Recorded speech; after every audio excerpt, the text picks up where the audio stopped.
Cine industry అంటేనే competition. Success కొట్టడం వరకు ఒకే ఎత్తైతే ఆ సక్సెస్ నెక్స్ట్ లెవెల్లో ఉండాలనేది ఇంకో స్కెచ్. అందుకే ఒక హీరోని మించి మరో హీరో రికార్డులు క్రియేట్ చేయాలనుకుంటున్నారు. ఇప్పుడు జూనియర్ ఎన్టీఆర్ కూడా బన్నీ రికార్డును బీట్ చేయాలని స్కెచ్ వేస్తున్నాడట. అందుకోసం తన అప్కమింగ్ మూవీస్ ను పకడ్బందీగా ప్లాన్ చేసుకుంటున్నాడట.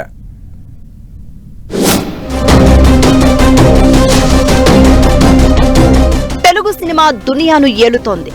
యావత్ ప్రపంచం టాలీవుడ్ హీరోలు మూవీస్ గురించే మాట్లాడుకుంటోంది.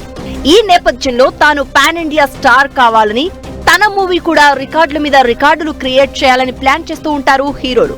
ఇప్పటికే RRR తో వెండితెర మీద పెరిగి బ్లాక్ బస్టర్ హిట్ కొట్టి ఆస్కార్ వేదిక వరకు వెళ్లిన జూనియర్ ఎన్టీఆర్ ఇప్పుడు సరికొత్త స్ట్రాటజీని ఫాలో అవుతున్నాడట. అల్లు అర్జున్ ను బీట్ చేయాలని ప్లాన్ చేస్తున్నాడట.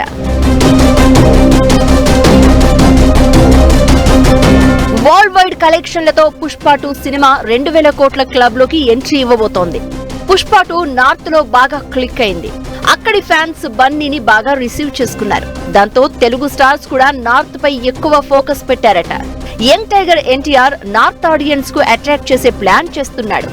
బాలీవుడ్ లో ఆల్రెడీ వార్ 2 మూవీ చేస్తున్న తారక్ తర్వాత ప్రశాంత్ నీల్ తో చేసే డ్రాగన్, కొరటాల శివతో చేసే దేవరా 2 నార్త్ లో కూడా బాగా క్లిక్ అయ్యేలా మేకింగ్ తో పాటు స్టోరీలో చేంజెస్ చేసుకుంటున్నాడని టాక్. దేవరా పార్ట్ 1 అంతగా క్లిక్ అవ్వకపోవడంతో దేవరా 2 కి పుష్ప లెవెల్లో బజ్ క్రియేట్ చేయాలనుకుంటున్నాడట.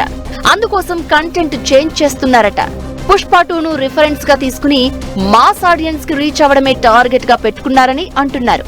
దేవరా 2 స్క్రిప్ట్ లో చాలా మార్పులు జరుగుతున్నట్లు టాక్. ఇలా అల్లు అర్జున్ పుష్ప 2 ను బీట్ చేయడమే లక్ష్యంగా అప్కమింగ్ మూవీస్ స్టోరీస్ చేంజ్ చేయడంతో పాటు మాస్ ఎలిమెంట్స్ యాడ్ చేస్తున్నాడట తారక్. చూడాలి మరి ఎన్టీఆర్ ప్లాన్ ఎంతవరకు వర్కౌట్ అవుతుందో.